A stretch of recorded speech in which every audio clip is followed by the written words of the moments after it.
Olá, meus queridos do programa Foro de Moscou. Mais uma edição hoje, quinta-feira, 26 de março de 2020. Eu, jornalista William Robson, ao lado do meu querido Bruno Barreto, vamos destacar mais um dia de quarentena, mais um dia onde o assunto principal, além do coronavírus, as sandices de Bolsonaro, nós vamos abordar mais adiante. Estamos aqui com o cientista político também, Daniel Menezes, que vai falar com a gente sobre esse tema. E também, já de antemão, pedindo que você se inscreva no canal, no nosso YouTube, no canal da Agência Moscou, para receber as notificações dos programas. Os primeiros 1.000 inscritos vão concorrer a 5 livros. E não deixe também de curtir, mandar seu like, seu dislike, comente também, participe, siga a gente no nosso Instagram, @Agência Moscou. Tá aí o Bruno mostrando os livros aí. E também eu já quero dedicar um bom dia, boa tarde, boa noite a ele também. Bruno. Bom dia, boa tarde, boa noite, William. Daniel Menezes, nosso convidado de hoje. Eu queria registrar aqui a importância de você se inscrever no canal. Os 1.000 primeiros inscritos vão concorrer a 5 livros e vai contribuir para que a gente possa, em breve, fazer o programa ao vivo, através de live. Vai ficar muito melhor, muito mais dinâmico. A sua participação vai ter atividade mais rápida. E também, William, pedir que você, se gostou do programa, curta. Se não gostou, pode botar o dedinho para baixo. Para mim, tanto faz. O que eu preciso é que você comente, deixe sua opinião, diga se concorda, discorda, pode xingar eu e o William, não tem problema. Eu até acho bom quando xinga também, que a gente está incomodando. Então pode xingar também, se inscreva no canal, ative o sininho e participe desse programa que é pioneiro na transmissão remota. Muita gente agora está fazendo isso por conta do coronavírus. A gente já estreou fazendo. Então não mudou nada para a gente essa situação de quarentena. Eu hoje estou completando uma semana, estou subindo pelas paredes, querendo sair de casa, querendo ir num bar, tomar uma cerveja, jogar a conversa fora, mas está difícil. Então tem que ficar aqui em casa. Vou ver se hoje, viu, William? Vamos ver se hoje a gente organiza uma cerveja online com a galera lá do nosso grupo para poder dar uma desopilada. Então, seguindo aqui, apresentar Daniel Menezes, cientista político. William? Eu ia dar bom dia, boa tarde, boa noite para o Daniel também, e dizer que ele vai participar também, não só... Nós não vamos fazer uma entrevista com o Daniel, eu quero que ele comente com a gente os temas também políticos que nós vamos fazer um bate-papo. Exatamente. Bom dia, boa tarde, boa noite, Daniel. Opa, bom dia, boa tarde, boa noite. Meu nome é Daniel Menezes, eu sou professor da UFRN, Departamento de Ciências Sociais, e sou também uma pessoa que acompanha aí a cena pública do Estado do Brasil, e na medida das minhas possibilidades vou comentar com vocês aqui os assuntos que vierem à tona. Além de crossfiteiro, né, Daniel? E sim, o metido a fitness, né? Então, Daniel, eu queria começar falando que você fez uma análise logo após o pronunciamento bizonho de Bolsonaro. Você fez uma análise interessante sobre a estratégia política dele. Eu li o texto, gostei muito. Queria que você fizesse um resumo do que você observou em relação àquele pronunciamento que chocou o país. Sim, a minha avaliação com relação ao pronunciamento é que ele age de forma prospectiva, né? Ele age pensando no futuro, né? Vale lembrar, eu sei que é difícil, diante dessa situação de muita dificuldade, de relativo, vamos dizer assim, caos no mundo inteiro, em que a gente tem mais de 1 bilhão de pessoas na condição de isolamento social. É difícil a gente falar sobre política, mas a política ela não desaparece da sociedade, inclusive numa situação como essa. E aí, eu fiquei muito impressionado com o depoimento, com o pronunciamento, melhor dizendo, de Bolsonaro, do presidente, porque ele age de maneira prospectiva, né? Ele sabe que essa quarentena que a gente está vivenciando, esse isolamento social, melhor dizendo, que a gente está vivenciando, tem um prazo para acabar, né? Que pode ser de 3, 4, 2 meses, a gente não sabe exatamente. E ele já está imaginando como é que vai ser essa situação depois desse isolamento. Os especialistas na área de economia falam que, na melhor das hipóteses, a gente vai ter uma recessão que vai durar no mínimo 2 anos. Né? Isso significa dizer que nós teremos aí um cenário de reeleição por parte de Bolsonaro, né? que ele já deixa claro que vai buscá-la, com uma diversidade econômica muito grande, né? E ele Fale baixo procura aí que eu estou construir um gravando. discurso, ele, ele procura construir um discurso para virar o jogo numa situação de extrema adversidade, né? Porque, raciocinem comigo, a gente tem hoje uma situação econômica muito ruim em que esse isolamento social, inevitavelmente, vai afetar uma quantidade muito grande de gente, né? Milhões de pessoas, né? A gente tem cerca de 50 milhões de pessoas, por exemplo, vivendo na informalidade hoje no Brasil, né? Aí a gente pode também imaginar as pessoas que vivem de CNPJ e por aí vai. Essas pessoas já estão sofrendo os efeitos econômicos do isolamento. É inevitável, né? A queda econômica, a queda de consumo na última semana foi de mais de 25%. Né? Isso foi noticiado pelos jornais. Então, o Bolsonaro procura virar o jogo, né? Já que no início da pandemia ele ficou muito mal, com discursos desencontrados, ele demonstrou insensibilidade para com as pessoas, indo cumprimentá-las, primeiro convocando e depois indo cumprimentá-las num ato, né, com suspeita de portar a doença. Ele tenta virar o jogo procurando se comunicar com essas pessoas que já sofrem os efeitos econômicos da pandemia. E segundo, que não percebem diretamente, né, porque é muito importante a gente raciocinar em termos da forma como as pessoas dão sentido às suas coisas na relação com o mundo, elas não percebem diretamente os efeitos da doença. Elas não têm parente, elas não têm amigo, né? Os números ainda são pequenos, né? Eles tendem a crescer, segundo os especialistas, mas ainda são pequenos, mas elas já sentem diretamente os efeitos econômicos. Então, Bolsonaro raciocina assim. Vou falar para essas pessoas... Oi? Inclusive, Daniel, isso que você falou aí dos efeitos econômicos, hoje saiu na Reuters, vou até compartilhar a tela aqui, eu já quero pegar o bonde andando aqui dentro desse seu comentário, colocando o seguinte, no site da Reuters diz o seguinte, o Banco Central corta a previsão para a economia a zero em 2020 por conta do coronavírus. Ou seja, havia uma projeção esse ano, uma projeção inicial de 2,2% de crescimento, ainda seria dentro daquela margem do PIBinho, né? Porque a Dilma foi 2,8 e a mídia trabalhou como se fosse PIBinho, então 2,2 seria um PIBinho ainda menor. Mas agora o Banco Central está prevendo uma economia zero crescimento. Isso. Né? O que, obviamente, não vai se confirmar porque a situação é muito mais negativa, né? A gente vai ter aí tranquilamente uma queda de 3% a 5% aí, talvez até mais. Há economistas que falam em mais do que isso. Tem gente que fala em 6, no né? PIB. Né? Tem gente que fala em 6. Então, é uma previsão que não vai se confirmar porque ela é muito otimista. Então, o que é que Bolsonaro faz? Ele fala para milhões de pessoas que estão preocupadas com sua situação econômica e já estão perdendo dinheiro. E ele faz um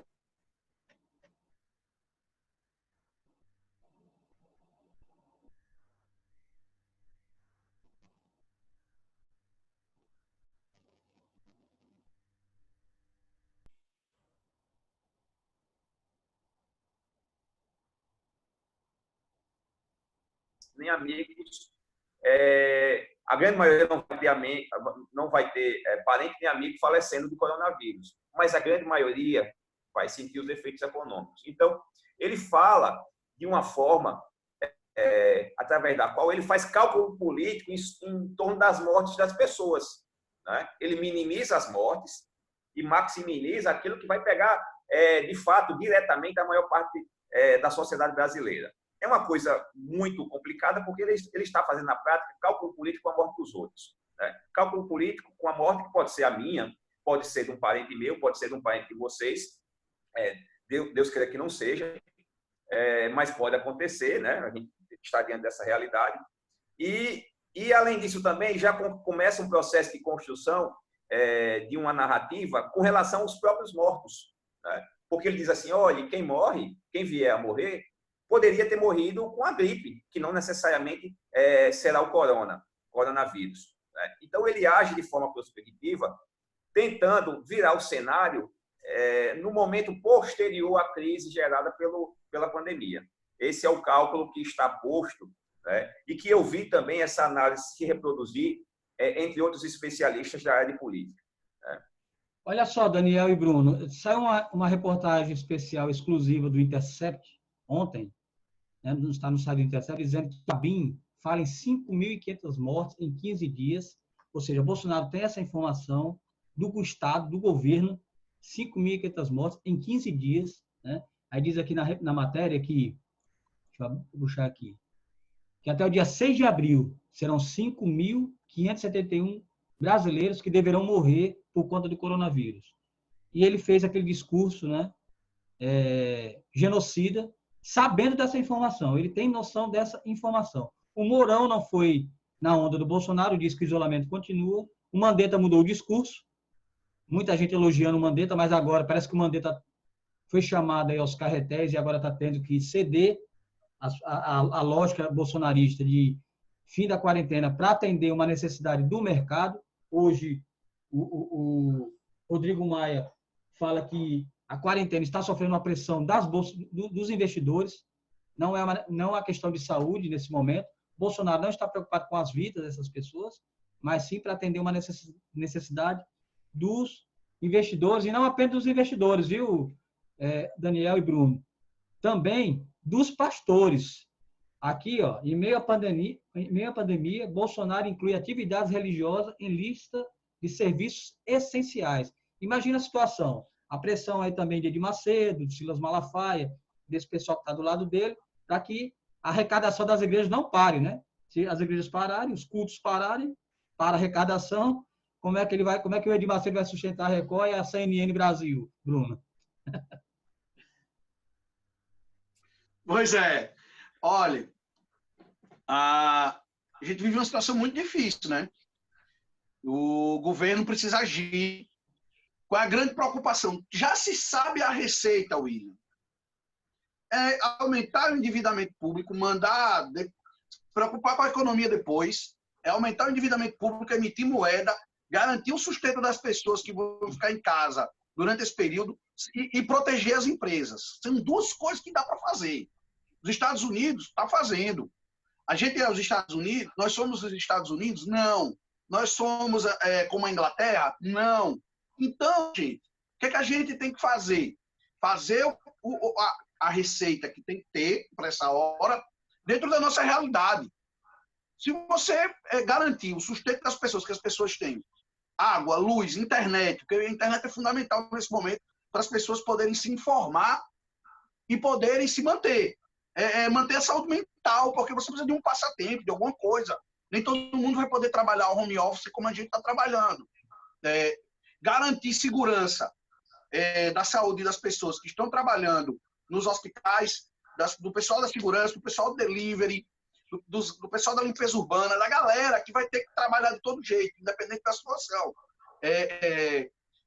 E proteger os mais pobres. É preciso botar dinheiro na mão dos mais pobres. E o pobre consumir, comprar o remédio, comprar a alimentação.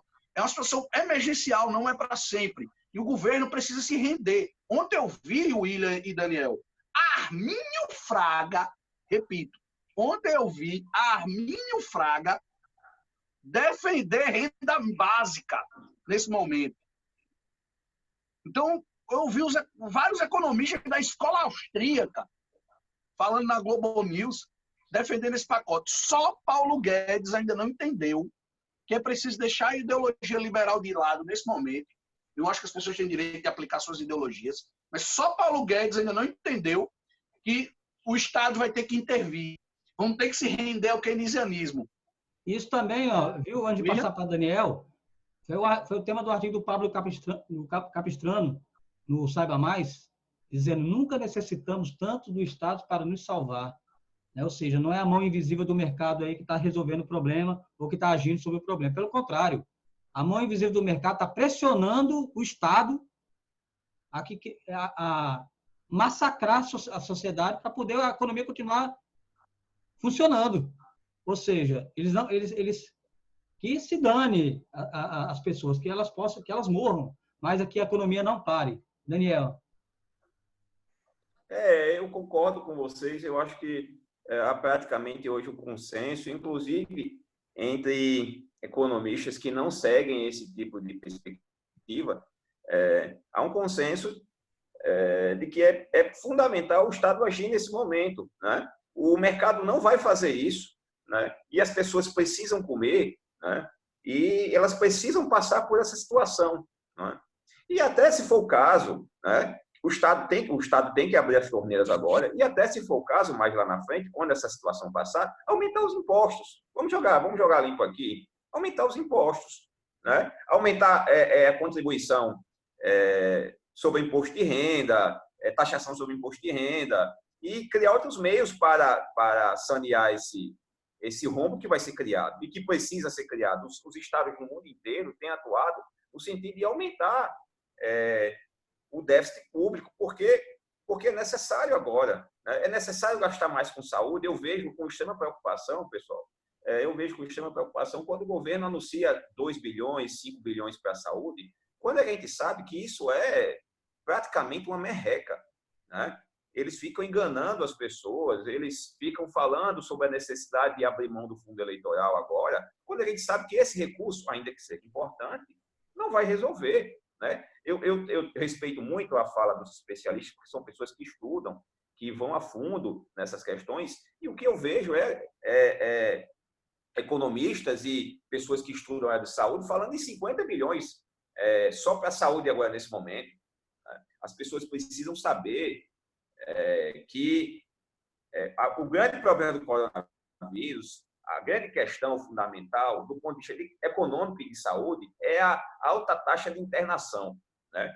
O que faz com que nenhum sistema de saúde no mundo esteja preparado para a pandemia, né? Não é a taxa apenas de letalidade, que é importante também, mas é a taxa de internação. Por quê? Porque se a gente tem muita gente internada, isso demanda uma quantidade de recursos muito grande, né? E a gente está vendo, por exemplo, aqui no Rio Grande do Norte, uma dificuldade por parte do governo do estado de comprar respirador, né? Eu andei olhando ontem, antes de ontem, os dados com relação à quantidade de respiradores disponíveis. Nós temos 100 respiradores disponíveis no estado, né? Se a gente levar em consideração, estou falando de números aqui que eu vi na imprensa, né? A gente está, inclusive o Intercept publicou nessa matéria que vocês tornaram pública aí agora, postaram o link, que a gente está tendo uma taxa de internação de 10%. Imagine aí que a gente tem 1.000 casos no Rio Grande do Norte, né? Nós temos aí 100 pessoas internadas.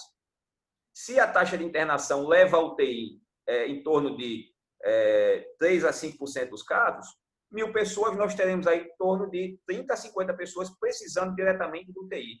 Se nós tivermos 2.000 casos, 100 respiradores, os 100 respiradores acabaram. Então, o grande dilema dessa situação é fazer com que o sistema de saúde suporte, né? Suporte a grande entrada que ele vai vivenciar, né? E, do ponto de vista econômico, eu não estou vendo preocupação nesse sentido, né? O governo federal fala em aporte financeiro, mas o que eu vejo os especialistas dizendo é o seguinte: olha, 5 bilhões não dá para nada, né? Então, vamos deixar de retórica com relação a fundo eleitoral, tal, porque isso não vai resolver, né? Isso é uma saída diante de uma inanição do ponto de vista das ações do governo federal para socorrer o SUS nesse momento, né? A gente não está preparado ainda, para receber a quantidade de casos que, segundo os especialistas, virão aí nos próximos dias. Virá, né? Desculpe. William? Sim, eu queria dizer o seguinte, que é interessante que o Daniel coloca, que o Jornal o Globo de hoje coloca um agravante nessa situação da pandemia no Brasil, né? Que os cientistas brasileiros estão fazendo um mapeamento do vírus e perceberam que o vírus adquiriu uma mutação no Brasil. E não se sabe ainda qual é o nível de letalidade de transmissão, de contágio em relação ao vírus que se propagou na Europa, que chegou no Brasil originalmente. Então, tem agora uma outra situação. Não se sabe ainda o poder de resistência desse vírus, se ele é mais poderoso do que o que chegou, se ele contagia mais facilmente. Então, é uma situação agora completamente diferente aqui. Inclusive, diz o seguinte, no texto da matéria: o trabalho mostra que o vírus SARS-CoV-2 já se propagou no país a ponto de apresentar características que o distinguem do coronavírus introduzidos. É a comprovação genética da transmissão comunitária e veio acompanhada de um apelo dos pesquisadores sobre a necessidade de isolamento social para conter o avanço da pandemia no Brasil. Ou seja, o isolamento se torna mais necessário ainda.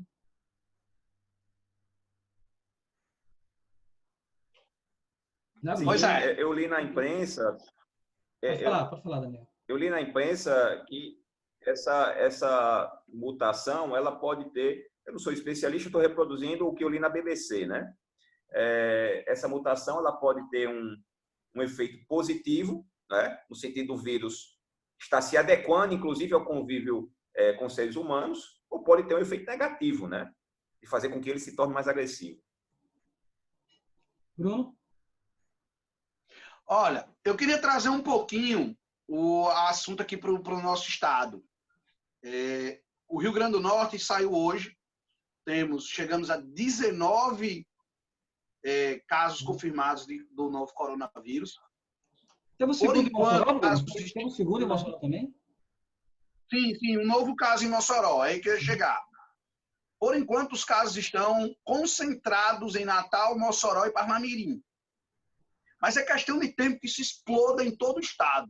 Até agora, só Bahia Formosa não tem caso de coronavírus confirmado. Só Bahia Formosa. Casos suspeitos. Todos os municípios do Rio Grande do Norte estão com casos suspeitos registrados. Só Bahia Formosa. E o restante do estado tem pelo menos um caso suspeito. Ou seja, é questão de tempo para explodir o número de casos confirmados aqui no estado. Vai ter um novo boletim hoje. Mossoró teve o segundo caso, uma jovem de 25 anos, já está cumprindo as medidas. Enfim, o que a gente tem que preocupar é que aqui no Rio Grande do Norte há uma necessidade ainda muito grande de ações. E a governadora Fátima Bezerra, a gente já comentou ontem aqui, mas não custa nada reforçar, ela fraquejou ao se deixar levar pelo discurso antipetista. E dos rosalbistas aqui em Mossoró, que também pesou muito. Os rosalbistas se mobilizaram, foram brigar, etc. Magnus Alves aqui levantou um dado, viu, William? Se você puder procurar o Twitter aí de Magnus Alves, que os rosalbistas não deveriam falar, não deveriam apontar para o governo. Olha, Magnus Alves discorda de mim. A gente discorda desse ponto, que ele acha que o governo não deveria gastar com publicidade. Eu já acho que deveria. E já expliquei os motivos em artigo. O governo ia gastar 3 milhões de publicidade num contrato de 6 meses. O governo está sem contrato de publicidade. Já expliquei em artigo, depois procura lá no blog. Não vou entrar nesse detalhe. Só que Magnus explica que os rosalbistas que estão se achando, apontando o dedo para a governadora, deveriam ficar caladinhos, porque a prefeita aumentou a publicidade esse ano em 60%. O salário atrasado com tudo, todas as dificuldades que ela teve na virada do ano, ela aumentou o salário em 60%, o gasto de comunicação em 60%. E Magnus foi muito feliz nisso e com total moral para apontar o dedo, porque ele é contra o gasto com publicidade. É muito importante o governo do estado ocupar espaço na mídia, com propagandas, com orientação. Tem coisas que só o governo pode fazer nessa área. Os veículos de comunicação vão falar do que interessar a eles. Eles vão dar um espaço limitado, não vão dar o espaço que o governo precisa. Então, a gente precisa ponderar isso. E parar de achar que tudo vai se resolver no voluntariado. Se a gente for querer que os veículos de comunicação vão no voluntariado, em abril está todo mundo desempregado e você não vai nem saber quando a pandemia acabar. Eu acho que esse tema é extremamente importante e eu fiquei muito preocupado com o desenrolar dessa situação, porque, como você bem disse, Bruno, a governadora se rendeu a um antipetismo de ocasião, porque, como você também bem disse, as prefeituras, a maior parte das prefeituras aumentou o orçamento de publicidade esse ano. Tem prefeitura que está usando a sua publicidade, eu não estou criticando, eu estou defendendo, mas tem prefeitura que está usando a sua publicidade agora com ações de combate ao coronavírus. Então, por que a prefeitura X, por exemplo, a de Parnamirim está usando? A Parnamirim ela está com a campanha de conscientização contra o coronavírus. Eu acho que é correto. Mas por que os críticos do governo do Estado não criticaram? Os críticos do governo do Estado não criticaram a Prefeitura de Parnamirim. Qual é a diferença do dinheiro? O dinheiro tem uma cor distinta, né? É fundamental. Olha, eu vou contar isso aqui para vocês. Eu fui professor de Sociologia da Saúde por 2 anos na UFRN de Santa Cruz, na Facisa. E eu li muito sobre saúde coletiva. E as pessoas acham que o que combate a epidemia é remédio. Não é remédio, é o último recurso. O que combate a epidemia é informação, né? E a gente está enfrentando uma situação, desculpa a expressão, mas eu às vezes gosto de utilizar palavras mais fortes, uma situação extremamente bizonha. O governo do Estado está se comunicando por decreto.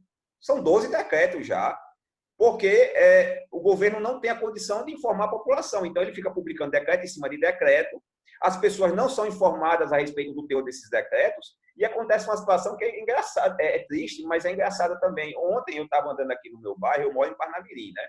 Eu estava andando aqui no meu bairro e a polícia militar estava fechando os bares, né? Eu tenho um amigo que é dono de um restaurante e ele não sabia de alguns conteúdos desses decretos. Só pessoas extremamente bem informadas, que somos nós que vivemos de informação, e não saber exatamente o que está sendo tratado ali, mas a grande maior parte da população não é informada e descumprir o decreto, não porque ela quer, mas porque ela não sabe, né? Então, você tem uma situação bizonha em que o governo publica decreto em cima de decreto, ninguém fica sabendo, as emissoras não vão dar o espaço, os jornais não vão dar o espaço que o governo do Estado necessita, e aí, numa situação como essa, em que a informação é fundamental, a governadora, que é a principal liderança política do Estado, está com as mãos atadas, né? É isso que esse antipetismo é absurdo e que vai levar à morte de pessoas, porque se você não tem informação, as pessoas morrem.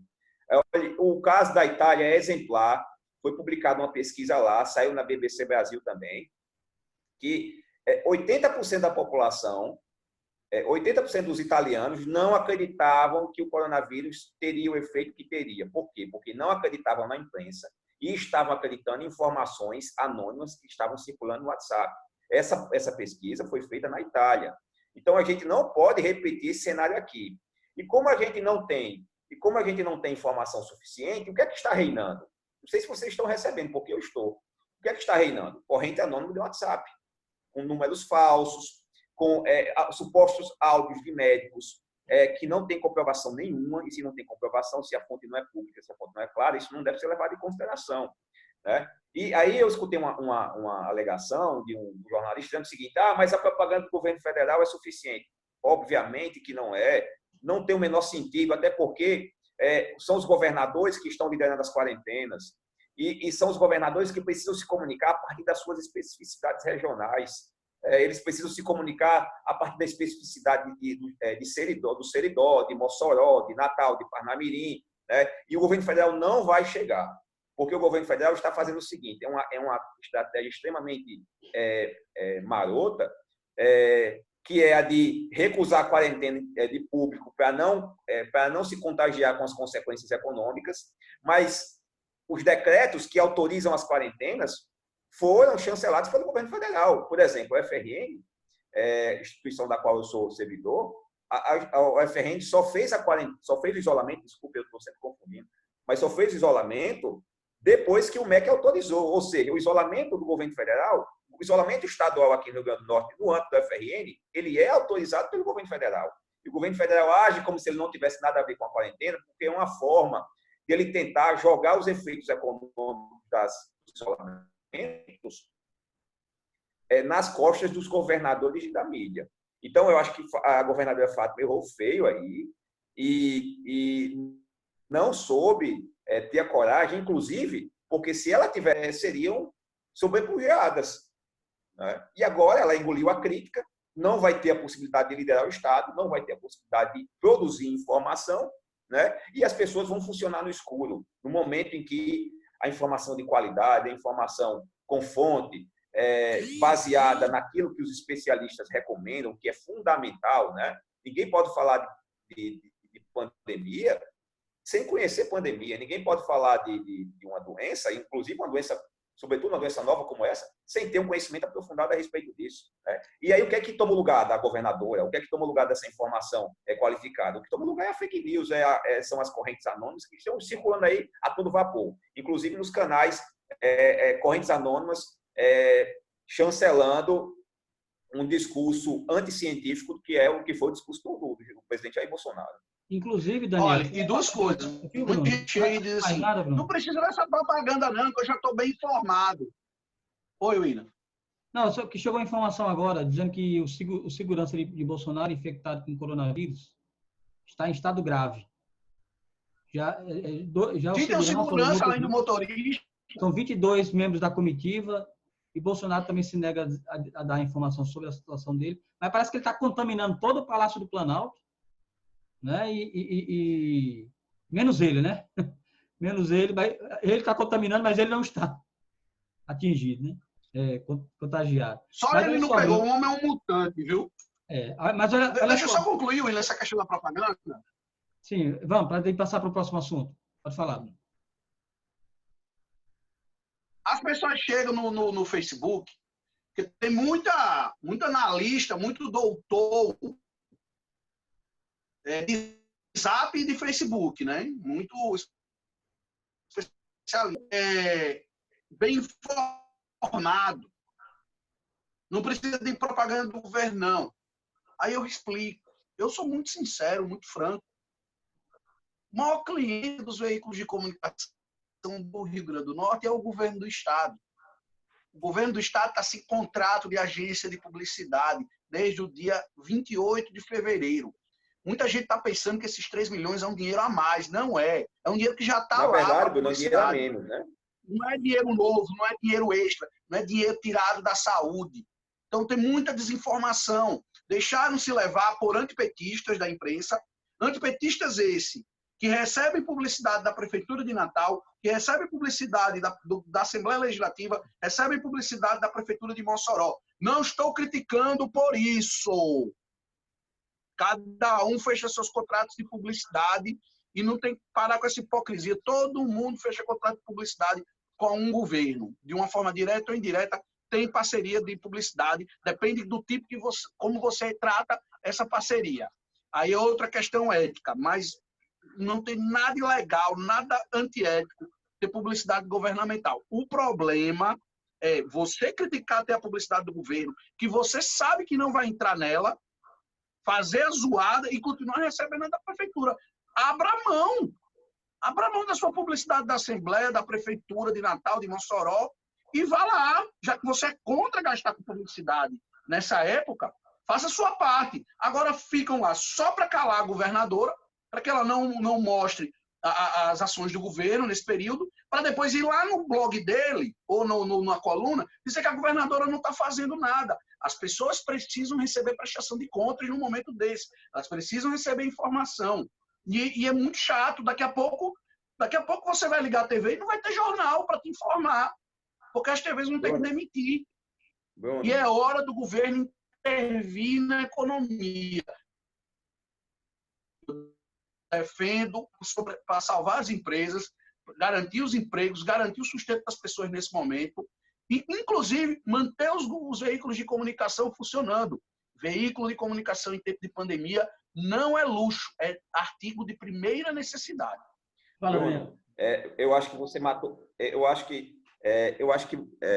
William e Bruno, acho que vocês mataram a questão aí. Eu acho que o dado fundamental é que uma oposição irascível contra a governadora quer mantê-la em silêncio nesse momento em que ela pode aparecer, como grande líder do Estado, e ela deve aparecer. Né? É importante aparecer porque isso significa que ações estão sendo tomadas e que vidas serão salvas. Né? As pessoas que criticaram a publicidade do governo nesse momento agora falam em política, quando, na verdade, quem está fazendo política, uma política extremamente perversa, porque vai agir contra o interesse da população, foram justamente essas pessoas que conseguiram calar a governadora. Então, você tem uma situação bizonha que é a seguinte: a partir de agora, como a Prefeitura de Natal, por exemplo, como a Prefeitura de Mossoró, por exemplo, tem licitações já feitas com relação a a publicidade, tem como se expressar institucionalmente. A prefeita de Mossoró vai ter como se expressar institucionalmente. Mas como o governo do Estado está sem licitação feita nesse momento, apresenta um terço que normalmente o governo do Estado gasta com publicidade, e não um aumento de publicidade, como as pessoas estão imaginando, né? Algumas estão sendo levadas a erro, a governadora vai ficar em silêncio. Vocês percebem a lógica política por trás? Quem vai liderar o processo é o prefeito Natal, é a prefeita de Mossoró. Logo, lá na frente, vão dizer, a governadora não fez nada, a governadora não apareceu, no momento da crise ela se escondeu. Claro, ela não tinha canal para falar. É essa a lógica política. E ela deu ouvidos, né, Daniel? E ela deu é ouvidos, extremamente perversa. E ela deu ouvidos, Daniel, a adversários, porque a partir do momento que ela dá ouvidos a jornalistas, adversários dela, como se estivesse dando conselhos para ela e ela acatar isso aí, é aquilo que o Bruno já falou, e parece que é recorrente em alguns integrantes do Partido dos Trabalhadores, de que a direita fica colonizando a esquerda, fica colonizando o PT, dizendo como o PT tem que agir. Olha só, como é que eu vou deixar que meu adversário, meu inimigo, me dê conselhos do que pode ser melhor para mim, para o meu governo?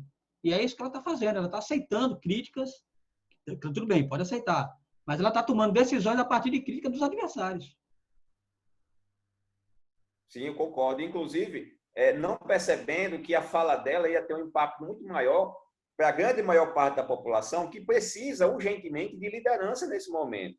A liderança municipal é importante, mas é importante também a liderança estadual. Porque eu fico imaginando, vamos pensar em questões básicas aqui, não vamos ser muito complexas, não. Amanhã você tem uma mudança com relação à necessidade de mudar a logística de exame do Estado. Como é que isso vai ser divulgado? Amanhã a gente tem a necessidade de fazer nova campanha informativa com relação à mudança do perfil epidemiológico do coronavírus. Como é que isso vai ser divulgado? Vocês percebem como essa crítica contra a publicidade governamental ela é absurda e ela atenta contra os interesses, contra a vida das pessoas? Como é que a governadora se deixa levar por um movimento minoritário? Porque, repito, quem é que tem e não acesso... foi usada tão grande mesmo, não. Quem tem acesso a... Oi, desculpe, Bruno. Eu só queria dizer que eu concordo com você. Foi um movimento minoritário. Não foi um grande desgaste. Não gerou uma grande mobilização. Foi um gato pingado que fizeram zoada, gente, figurinha carimbada da imprensa, que todo mundo sabe que é antipetista. Os tuiteiros, enfim. Eu acho que eu não tenho como não dizer que a governadora se acovardou. Se acovardou, sim. Não, eu acho que ela errou e tomara que ela volte atrás e tente agir com relação a isso. Porque o problema, repito, as pessoas disseram o seguinte, mas esse dinheiro pode ser utilizado para comprar respirador. O principal problema da pandemia, para enfrentar, primeiro, é informação. E segundo, dinheiro para respirador já existe. O problema no Brasil hoje não é dinheiro para respirador. Desculpa, o problema no Rio Grande do Norte não é dinheiro para respirador. O problema é que não tem respirador para vender no mercado. Isso está publicado na imprensa. No mundo inteiro, há uma demanda enorme por respiradores e por testes. E a gente está tendo uma demora aqui especial no Rio Grande do Norte, no caso dos respiradores, por conta disso, porque não tem onde comprar. Pois é um problema. Olha, tem gente que está fabricando máscaras. Tem uma pessoa aqui em Mossoró que está fabricando máscara para doar. Porque não tem máscara no mercado. Estou mantendo um contato com ele. Eu acho que de hoje para amanhã eu saio uma matéria desse cidadão. E ele está tendo um apoio, buscando doação de material para produzir máscara. Ele estava esperando um ok do Conselho Federal de Medicina sobre a máscara dele. Você tinha tipo um carimbo ISO 9001, né? Porque não tem. Não é só que não tem o dinheiro, é que não tem quem fabrique. E aí eu vou reproduzir uma ideia que eu vi de Reinaldo Azevedo que eu acho fantástica.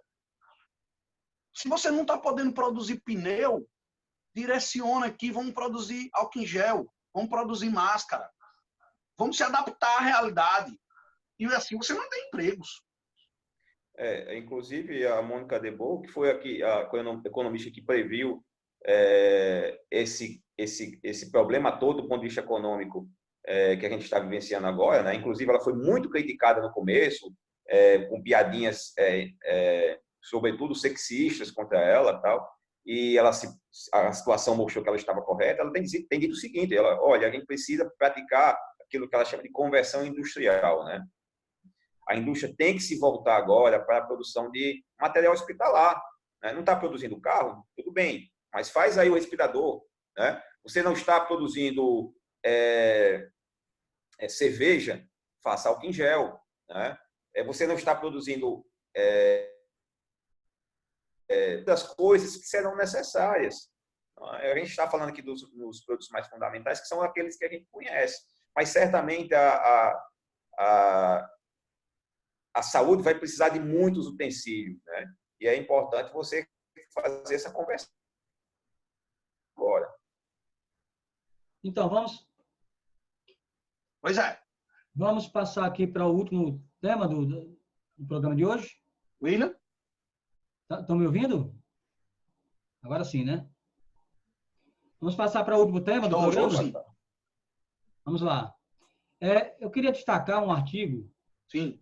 que saiu da jornalista Maria Cristina Fernanda, na coluna do Valor Econômico, falando que uma renúncia de Bolsonaro está sendo preparada e passa pela anistia dos filhos. Então, já corre, inclusive, entre os militares essa possibilidade. Então, já imaginou, eu fiquei pensando comigo mesmo, já imaginou um golpe militar, de Bolsonaro, que defende tantos militares, ser estimulado a renunciar pelos militares? Aí diz o seguinte, ó: a tese do afastamento do presidente viralizou nas instituições. O combate à pandemia já havia unido o país do plenário virtual do Congresso Nacional ao toque de recolher das favelas. Com o pronunciamento em rede nacional, o presidente conseguiu convencer os recalcitrantes de hoje que é um empecilho para a batalha para a saúde da nação. Ou seja, não apenas a sociedade, mas os integrantes do governo, militares. Ele não tem mais o apoio do Congresso. Dizem que ele tem menos de 10% do apoio do Congresso. A sociedade está em declínio total, em termos de popularidade. Está rechaçado internacionalmente. E já se fala numa possibilidade não de impeachment, né, que seria um processo mais demorado, mas de uma renúncia, condicionando a anistia dos filhos para que ele possa tomar essa atitude. O que você acha, Daniel? Eu não acredito em renúncia por parte dele, eu acredito em enfrentamento, né? Ele tem deixado claro isso. Inclusive, ele, de alguma forma, incentiva o pedido de impeachment contra ele, porque seria uma maneira dele criar um discurso de autogolpe, né? O fato é que a gente já tem aí, nesses últimos anos, no ano de 2019 e agora 2020, a gente já tem aí um processo de enfraquecimento das instituições, que as pessoas às vezes não conseguem perceber diretamente, porque isso não faz parte do cotidiano delas, mas são consequências objetivas, né? Aparelhamento do COAF, amansamento, vamos dizer assim, da Procuradoria-Geral da República, troca dos superintendentes da Polícia Federal.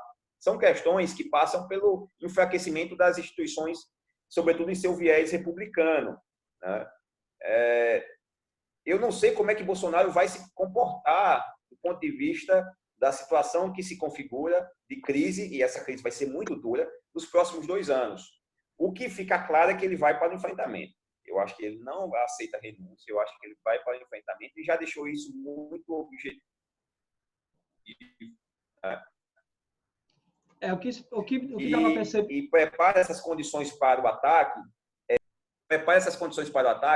criando o discurso de vítima, o discurso de que ele pode ser apiado, né? Por exemplo, ele disse que o Brasil pode se tornar o Chile, virar o Chile. Olha, isso é um absurdo completo. As pessoas não vão para a rua com coronavírus por aí circulando. Não existe essa possibilidade de protesto de rua no país. Então, por que ele está falando nisso? Ele fala isso para criar uma condição de ataque, né? Então, fica claro que ele vai para o enfrentamento. Você não as atitudes dele assim estão um pouco desesperadas também? Ao renegar a pandemia, ao minimizar o problema, E também, assim, hoje ele atacou a imprensa. O que é que vocês estão fazendo aqui? Foi o que ele perguntou. Essa forma de tratar as instituições com tanto desprezo mostra uma certa insanidade, assim, e um certo desespero. Eu advogo a tese, não sou o único, óbvio, que Bolsonaro é uma pessoa racional e a racionalidade dele está ancorada na ideologia, como todo mundo, né? Todo mundo age de forma racional, mas ancorado numa determinada ideologia que molda essa racionalidade. E a ideologia que molda a racionalidade de Bolsonaro é uma ideologia extremista, é uma ideologia populista, é uma ideologia que busca o enfraquecimento das instituições, né? O desejo, no sentido que ele passa a mandar mais do que o Congresso, ele passa a mandar mais do que o Supremo. Bolsonaro foi quem acreditou que, uma vez no poder, ele ia se transformar num estadista comportado. Ingênuo foi quem acreditou que, uma vez no poder, ele seria controlado por ministros. Né? No presidencialismo, desculpa a redundância, quem manda é o presidente. Não existe isso. Eu estou até rindo com alguns amigos que falam o seguinte para mim: Daniel, o presidente é louco, mas o ministro da Saúde é uma pessoa ponderada. Eu disse, olha, quem manda o ministro da Saúde é o presidente. E é óbvio que o ministro da Saúde, no momento em que ele vê o nome dele ventilado como possível membro a ser retirado do primeiro escalão, é óbvio que ele vai se adequar ao governo. E aí não deu outra, né? Ele já está aí amansando o seu discurso no sentido de dizer que as quarentenas não são tão importantes assim. Fez ataques contra os governadores, a ministra da Saúde fez ataques, produziu ataques aí do ponto de vista discursivo. Então, Bolsonaro é isso. Né? Não dá para esperar outra coisa dele, né? Eu acho que ele perdeu muita força. A direita, assim, com algum viés de moderação, já se descolou dele. E o que a gente vê próximo dele são as pessoas extremamente radicais, que já deixaram claro que não vão se distanciar dele, independentemente do que ele venha fazer.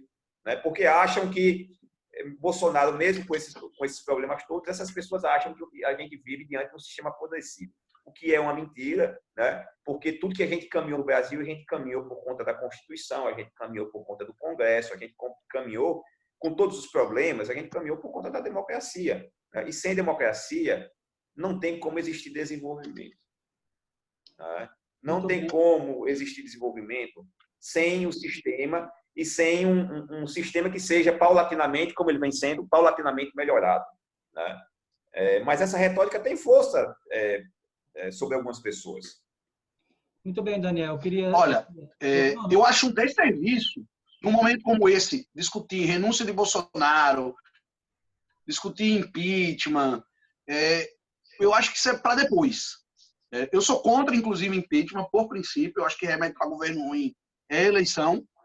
O povo precisa aprender as lições de uma escolha meramente emocional. Não foi uma escolha racional, a escolha por Bolsonaro. A gente vê que o Estado de São Paulo fez um editorial, uma escolha difícil. Uma escolha difícil entre um estúpido e um professor universitário. É uma escolha difícil. Entre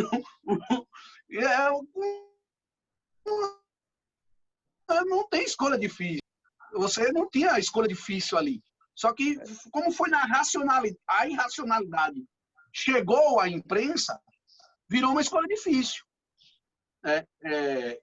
Então, para mim, não é momento. Eu acho que o Bolsonaro é uma figura desprezível.